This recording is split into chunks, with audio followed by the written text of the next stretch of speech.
ये आपके जनसत्ता का आज का संपादकीय पाठ है। देखिए, संपादकीय पाठ ये आर्टिकल, एडिटोरियल आपको प्रारंभिक परीक्षा, मुख्य परीक्षा और इंटरव्यू हर जगह मदद पहुंचाते हैं। चाहे आप लोग सिविल सर्विस एग्जाम की तैयारी कर रहे हो या फिर किसी स्टेट पीसीएस एग्जाम की तैयारी कर रहे हो, तो इन्हें जरूर पढ़ा करिएगा। मेरे दोस्त, किसी चीज को क्रूप ना कहो सिवाय उस भय के जिसकी मारी कोई आत्मा स्वयं अपनी स्मृतियों से डरने लगे। एक खलील जिब्रान ने कहा है, जल विवादों की बढ़ती जटिलता। आजकल आप देखते हैं कि अंतर्राष्ट्रीय जल विवाद तो बने हुए हैं, राज्यों में भी खूब आप देखते हैं कि हमारे चल रहा है। पंजाब हरियाणा में देख ही रहे होंगे आप लोग, जिस तरह से पानी के बंटवारे को लेकर लड़ाई हो रही है।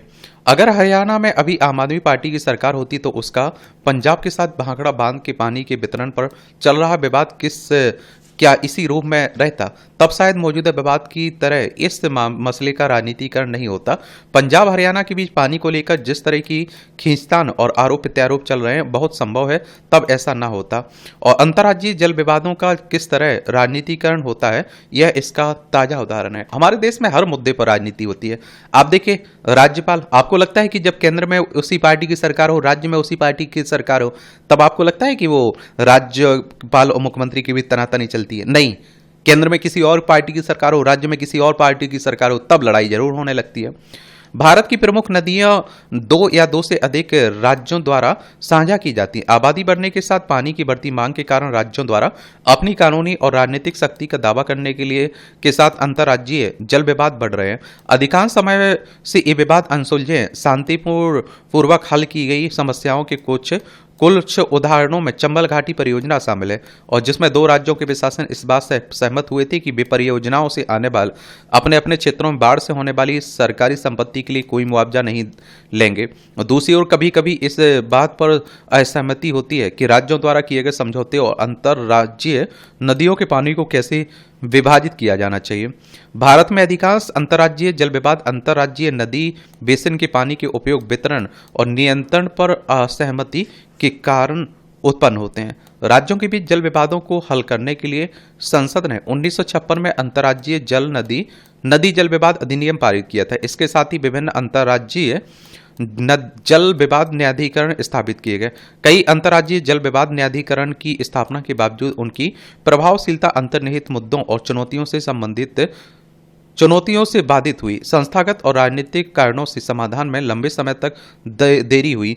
भारत के संघीय राजनीतिक ढांचे के भीतर अंतर्राज्यीय विवादों के लिए दो स्तरों पर संघीय समाधान के लिए केंद्र सरकार की भागीदारी की आवश्यकता होती है। एक तो शामिल राज्यों के बीच और दूसरा केंद्र और राज्यों के बीच।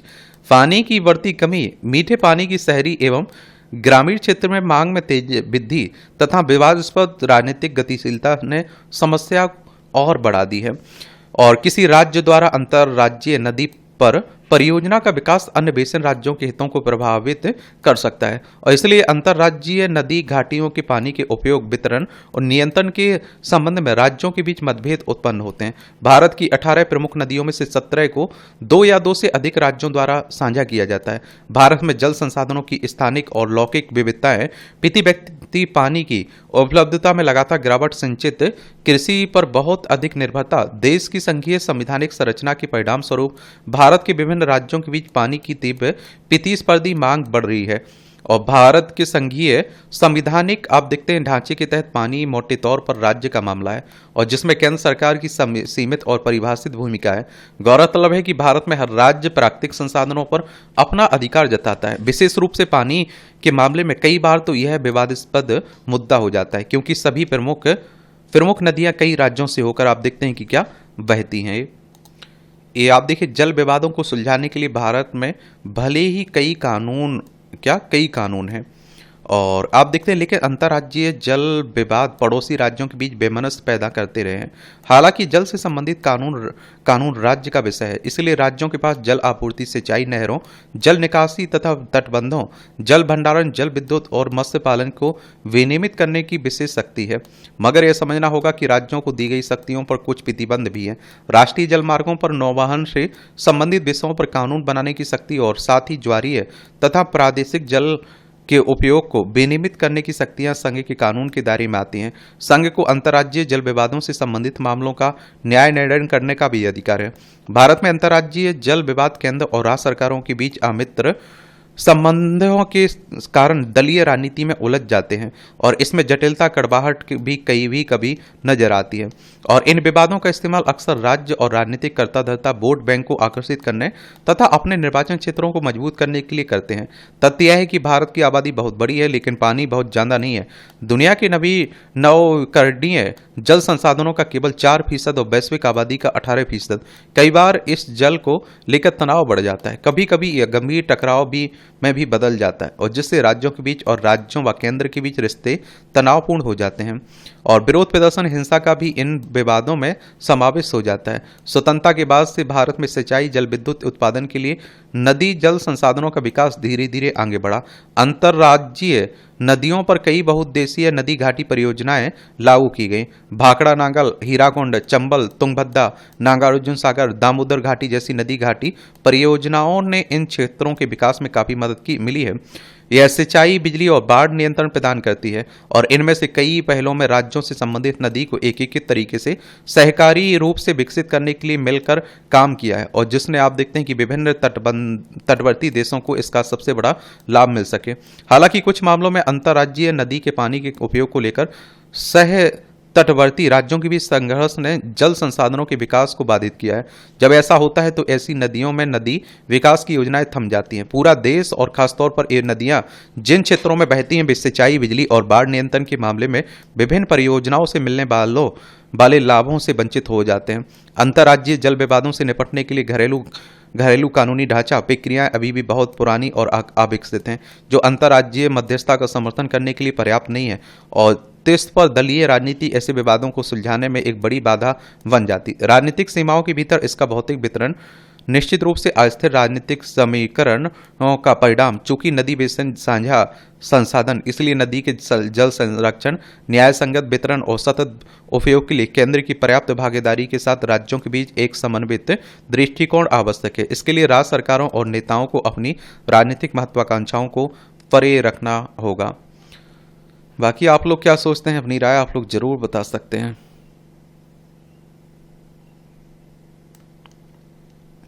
सुकून के बेठौर ये शहरों महानगरों का वासी होने के बाद गर्मी की छुट्टियों और नाना मामा दादा दादी के यहाँ गांव में जाने के लिए अब लद से गए। शहरी होने की धुन में आदमी को अब शहर छोड़ना पसंद नहीं है। शहर में अगर लड़के लड़कियां हैं तो उन्हें अपना घर छोड़कर जाना पसंद नहीं है। गर्मी में अगर घर छोड़ना भी चाहते हैं तो अपनों से दूर मनोरम प्राकृतिक सौंदर्य वाली पहाड़ी इलाकों की ओर जाने की इच्छा बलपती होती है। नाना मामा दादा चाचा के गांव में प्रकृति के अनुकूलन अपने घरों के सामने या छोटे से आंगन में खटिया डालकर बैठे किसी मामा चाचा को घेरे भांजे भांजियां, भतीजे भतीजियां, आसपास के बच्चे सियार, लोमड़ी, चंदा मामा, मोर, तीतर, बटेर, शेर, हिरन, हाथी और खरबूजे के किस्से सुनने को नहीं मिलते। ना पहेलियां बुझाते, ऑपरेशन करते और समाधान सुझाते। मोबाइल ने लोगों का लेखन तो छीना है, उनका श्रवण कौशल तक दक्षता भी छीन ली है और परस्पर विश्वास व आज्ञाकारिता को भी। अब कोई बुजुर्ग गांव में घर आंगन के सामने चटक चांदनी में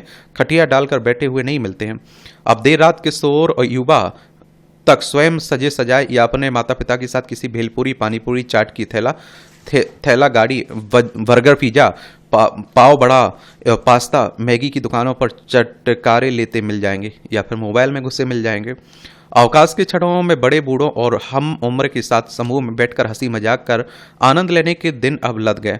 सायकाल के बाद घर आंगन गली मोहल्लों की चौपालें सुनी हो गई हैं, जहां बैठकर आपस में किस्से सुनाते, मनोरंजन करते, एक दूसरे के दुखड़ों के समाधान बताते, सामाजिक कार्यों की रूपरेखा की योजना बनाती महिलाएं होती थीं। गीत भजन पर पारसियां गाती, पारस्परिक पारिवारिक मेलजोल और सामाजिक मेल मिलाप के दिन सुने होते जा रहे। एक और आप लोगों को यहाँ बात बता दूं, देखिए परेशानी एक और है। आप देखेंगे कि आजकल परिवारों में एकता भी नहीं है। आप देखेंगे अब कितने बच्चे बचे हुए हैं जिन्हें उनके नाना नानी, दादा दादी कहानियां सुनाते हों। उन कहानियों से बहुत कुछ सीखने को भी मिलता था। बच्चे हों या किशोर हों या युवा, सब आपसी सामाजिकता से दूर होकर दिखावटी बनावटी दुनिया में संलिप्त होते जा रहे हैं। कुछ युवा पीढ़ी तो विभिन्न कट्टरवादी क्रियाकलापों में बढ़ती उलझती जा रही है। आज है कल वह, परसों वह, नरसों वह कार्यक्रमों में इस तरह लपक कर शामिल होते हैं मानो इससे उन्हें उसे कोई खजाना मिल जाएगा। इसके अलावा उसे कहीं दूसरी ओर देखने की फुर्सत नहीं है। चांदनी रात में ना उसको सामाजिकता में घुलने की रुचि रही, ना ही बड़े बूढ़ों के पास बैठकर उससे बतियाने का समय। गर्मी की छुट्टियों में अपने मामा दादा चाची के यहाँ आमों के बगीचे या फिर नदी किनारे आमों से लदे पेड़ों से हवा के हल्के झोंके से गिर जाने वाले इक्के दुक्के तीले पके आम बे देख नहीं पाते हैं। जो आम एकदम पका बेच से गिरता तो उसे मालवी में हाग कहते हैं। वह खाने में आप देखिए खूब मीठा लगता है, एकदम रस भरा। अब तो आमों के ढाल पक का इंतजार ही नहीं किया जाता, और ढाल पक आम के स्वाद की बराबरी कृत्रिम रूप से पकाए आम नहीं कर सकते हैं। ठेकेदार कच्चे ही तोड़कर आप देखते हैं कि रसायन से पकाकर बाजारों में भेजने लगे हैं।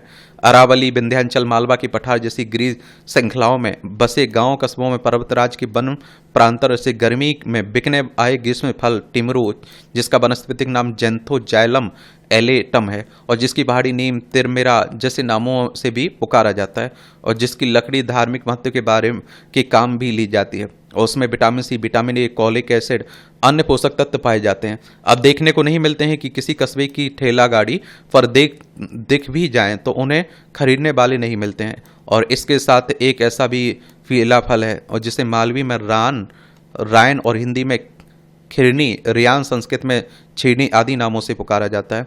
इसका वैज्ञानिक नाम मनिलकारा हेक्सांड्रा या है, अब दिखाई नहीं देता है। जामुन और करौंदा तो फिर भी दिखाई दे देता है। वालम ककड़ी कम दिखाई देती है, जो खीरा जांदा। कांचरी फल मालवी में जिसे डोचरा कहते हैं लुप्त सा हो गया, उसका स्थान खरबूजे ने ले लिया। ग्रीष्म में अब तो लोग तरबूजे, खरबूजा, आम, लीची, पपीता, अंगूर जैसों को अपने घर लाने लगे हैं। ठंडी तासीर वाले धनिया पुदीना को भी पूछ लेते हैं, और अपनी हैसियत के मान से कोई गुलाब, लेमन ग्रास का उपयोग कर रहा है, तो कोई खस की मेवा मिश्रित कर ठंडाई, तो कोई गन्ने का रस या फिर नींबू की शिकंजी में ही सब कर रहा है। जैसे सामर्थ्य वैसा ठंडा पेय। गर्मी में रास्तों से गुजरते राहगीरों को ठियों पर ठाट या सुस्ती लट्ठे से लिपटे मिट्टी के बने पानी के मटके दिखाई नहीं देते। इनका स्थान ठंडे पानी को की कैन वाटर कूलर से ने ले लिया। कहीं कहीं मिट्टी की काली नादें जरूर दिखाई पड़ जाती हैं। गर्मी के दिन जितने हैं प्राकृतिक नहीं तो कृत्रिमता से ही सही, भले ही वे हमारे शरीर मन को खराब कर दें। क्या फिर लौटेंगे बेसुकून भरे गर्मी के दिन? चांदनी रात की वह लुका छुपा हुरी, मन का रंजन कर देने वाली चौपालों की वह बतरस, भले ही गांव गांव ना रहे, बेखबरैल ना रहे, पर वहां जाएं तो अपनों के साथ आप देखिए सुकून देता है। जैसे जैसे सीमेंट के जंगल उगते गए, हृदयों से साहिदायत भी सिमटती लगी। अपना हित सर्वोपरि, हित किसी की कोई परवाह नहीं। इसलिए तनाव बढ़कर मानसिक सोच से स्वच्छति तक हर आयु वर्ग पहुंच रहा है। इसलिए अपनों के बीच बैठने का समय तो देना होगा ना, अन्यथा सब कुछ होते भी आनंद उठा नहीं पाएंगे। स्थान परिवर्तित हमेशा बंधी बधाई भागम की जीवन शैली में परिवर्तन तो लाता है। सामर्थ्य के अनुसार जाकर आजमा कर देखना चाहिए। सुकून पैदा की जाए तो सुकून मिलेगा। अच्छा, आप देखते कल ये आजकल स्वार्थी हो गया है इंसान, और आप देखते हैं वो अपना अपना देखने में लगा हुआ है। ये टिप्पणियां रहती हैं, पढ़ना हो तो पढ़ सकते हैं। इसकी पीडीएफ आपके एजुकेशन सर्कल प्लेटफॉर्म है ना टेलीग्राम पर, वहां डाल दी जाती है, तो वहां से जाकर डाउनलोड कर लिया करिएगा। ये नक्सलवाद पर प्रहार, देखिए नक्सली हमारे ही देश के लोग हैं, बस आप देखेंगे अलग रास्ता अपनाए हुए हैं। और नक्सलवाद शब्द की उत्पत्ति पश्चिम बंगाल के नक्सलबाड़ी गांव से हुई थी। 1967 में एक सशक्त विद्रोह हुआ था। इस आंदोलन को ही नक्सलवाद कहा जाता है, और इसमें शामिल लोगों को नक्सली या फिर नक्सल कहते हैं। तो देश में नक्सली हिंसा लंबे समय से एक जटिल समस्या रही है, और इससे निपटने के लिए सरकार ने कई स्तर पर मोर्चेबंदी की, वह अब भी जारी है। और आंतरिक समस्या में एक बड़ी समस्या इसे भी गिना जाता है। मगर सच यह है कि अब भी इस समस्या और इसकी जड़ों से पार पाना एक चुनौती है। हालांकि नक्सली हिंसा का सामना करने के क्रम में पिछले कुछ समय से सुरक्षा बलों को जैसी कामयाबी मिल रही है, उससे कहा जा सकता है कि सरकार इसे खत्म करने के लिए दृढ़ इच्छा शक्ति के साथ काम कर रही है, और इसी मुताबिक जमीनी स्तर पर भी कार्रवाई कर रही है। छत्तीसगढ़ के नारायणपुर, बीजापुर, दंतेवाड़ा दंतेवाड़ा जिले की सीमावर्ती इलाकों में बुधवार को सुरक्षा बलों द्वारा 27 नक्सलियों को मार गिराने की खबर आई है। खुफिया जानकारी के बाद घेरेबंदी कर की गई इस कार्रवाई में शीर्ष माओवादी नेता नंबाला केशव राव उर्फ वसव राजू को भी मार गिराया गया। इसके अलावा गुरुवार को राज्य के सुकमा जिले में नक्सल विरोधी अभियान के दौरान केंद्रीय रिजर्व पुलिस बल यानी सीआरपीएफ की एक कोबरा कमांडो की मौत हो गई। मुठभेड़ में एक नक्सली भी मारा गया। जाहिर है कि देश भर में नक्सली हिंसा का सामना करने और इसे खत्म करने के लिए किए जाने वाले सरकारी दावों के लिहाज से ताजा कार्रवाई को एक बड़ी कामयाबी के तौर पर देखा जा रहा है। खासतौर पर इसलिए भी कि पिछले कुछ वर्षों से नक्सल विरोधी अभियान में तेजी के साथ छिटपुट स्तर पर नक्सलियों को या तो मार गिराने या फिर उनका समर्पण कराने में सरकार को लगातार सफलता मिल रही है। मगर इस बार की मुठभेड़ को सरकार ज्यादा अहम इसलिए मान रही है कि नक्सलवाद के खिलाफ लड़ाई के 3 दशकों के दौरान यह पहली बार है जब सुरक्षा बलों ने एक शीर्ष स्तर के किसी नेता को मारा था। ताजा अभियान के तहत हाल के दिनों में छत्तीसगढ़, तेलंगाना, महाराष्ट्र में 54 नक्सलियों को गिरफ्तार किया गया। 84 ने आत्मसमर्पण कर दिया। सरकारी आंकड़ों के मुताबिक सिर्फ इस वर्ष अब तक 180 से ज्यादा माओवादी मारे गए और कई सौ ने आत्मसमर्पण भी किया है। निश्चित तौर पर नक्सलवाद के खिलाफ चलाए जा रहे अभियान में इतनी बड़ी संख्या में नक्सलियों के मारे जाने, आत्मसमर्पण, उनकी गिरफ्तारी को प्रत्यक्ष नक्सली हिंसा को समाप्त करने की दिशा में अहम उपलब्धि माना जा सकता है। मगर इस समस्या की जड़ें सामाजिक, आर्थिक और कारणों में भी छिपी है। इसलिए प्रत्यक्ष कार्रवाई के साथ साथ उनके समाधान, उन्हें दूर करने के लिए भी एक ईमानदारी, इच्छा शक्ति के साथ काम करने की जरूरत है। मसलन नक्सली समूह तक वित्तीय मदद, हथियार पहुंचने के रास्तों या फिर माध्यमों को खत्म करने, नक्सल प्रभावित इलाकों में आम लोगों के बीच विश्वास पैदा करने, उन्हें बुनियादी और भूमि अधिकार देने, मुख्य धारा में लाने, ऋण माफ करने और गरीबी दूर करने के साथ साथ सामाजिक आर्थिक वंचनाओं से मुक्ति दिलाने जैसे अन्य पहलुओं पर भी स्थायी हल तलाशने की मंशा के साथ काम करने की जरूरत है। नक्सलवाद से प्रभावित इलाकों में चलाए गए अभियानों के बाद अब ऐसी संभावना भी जाने लगी कि यह समस्या अपने अंतिम चरण में है। लेकिन अगर कुछ बड़ी कामयाबियों के आधार पर भी इस समस्या की जड़ों पर चोट करने को लेकर शिथिलता बरती गई तो शायद यह इसकी जटिलता की अनदेखी साबित होगी। आप लोग क्या सोचते हैं बताइए। हाशिए का सम्मान, ये आप देखिए, बानू मुश्ताक ने कन्नड़ भाषा में लिखे कहानी संग्रह हृदय दीप के अनुदित संस्करण हार्ट लैम्प को अंतर्राष्ट्रीय बुकर पुरस्कार मिलने से एक बार फिर यह सिद्ध हुआ कि भारतीय साहित्य का फलक बढ़ा है। इस पुरस्कार से ने लेखिका की जिंदगी और उनके साहित्य को दुनिया के सामने रखा है। दरअसल बानू मुश्ताक ने प्रतिसत्तात्मक समाज में संघर्ष कर रही लाखों महिलाओं की पीड़ा को अपनी कहानियों में उकेरा। उन्होंने भी इन पीड़ा को सहा है। तो आप देखते हैं कि जो सहता है, कहते हैं वो उसे अच्छे से बयां भी कर पाता है। अपनी कहानियों में दर्ज उन्हीं महिलाओं को पुरस्कार समर्पित करते हुए उन्हें कहा भी है कि यह केवल उनकी जीत नहीं है बल्कि उन अनसुनी आवाजों का संवेद स्वर है जिसे पर्याप्त दबा दिया जाता है। वकील और सामाजिक कार्यकर्ता बानू रूढ़िवादी के खिलाफ हमेशा मुखर रही हैं। यह उनके लेखन में स्पष्ट दिखता है। वे सामाजिक मुद्दे प्रमुखता से उठाती रही हैं। उनकी कहानियों में परंपरा और लोक भाषा जीवंत हो उठती है। उन्होंने अपने जीवन के अनुभवों से साहित्य रचा, इसलिए उनमें कल्पना के साथ तीखी सच्चाई। उनका मानना है कि आज की बटी हुई दुनिया में साहित्य एक ऐसी पवित्र जगह है जहां हम कुछ देर के लिए ही सही लेकिन एक दूसरे की भावना और जीवन को महसूस कर सकते हैं। लेखिका की यह भावना दुनिया से गुम हो रही संवेदनाओं को बचाने की कोशिश है। जाहिर है कि अब हार्ट लैम्प को बुकर पुरस्कार मिलना वैश्विक फलक पर भारतीय भाषाओं को अपनी पहचान स्थापित करने के रास्ते को और आसान बनाना है और क्षेत्रीय भाषाओं में रचे जा रहे साहित्य को नए पाठक भी मिलेंगे। लंदन में संग्रह की अनुवादक दीपा भास्ती के साथ पुरस्कार ग्रहण करते समय बानू का यह कहना हर किसी को सुखद लगा कि कोई कहानी स्थानीय नहीं है होगी और उनके गांव के बरगद के पेड़ के नीचे बनी कहानियां आज इस मंच तक को छाया दे रही हैं। निश्चित रूप से यह कन्नड़ भाषा के लिए गौरव का क्षण है। यह पहली बार है जब इस भाषा में लिखी गई लघु कहानियों के अनुदित संग्रह को अंतर्राष्ट्रीय सम्मान मिला है। वहीं भारतीय साहित्य में दूसरी बार किसी लेखिका को बुकर पुरस्कार मिला है। यह सम्मान बानू मुश्ताक की कड़ी मेहनत को ही नहीं बल्कि हाशिए के समुदायों और संकीर्ण विचारों से लड़ रही स्त्रियों को भी मिला है। और इस तरह से आप देखेंगे कि आज के संपाद की पाठ की कहानी कवर होती है। आप लोग पढ़ते रहिए, एंजॉय करते रहिए।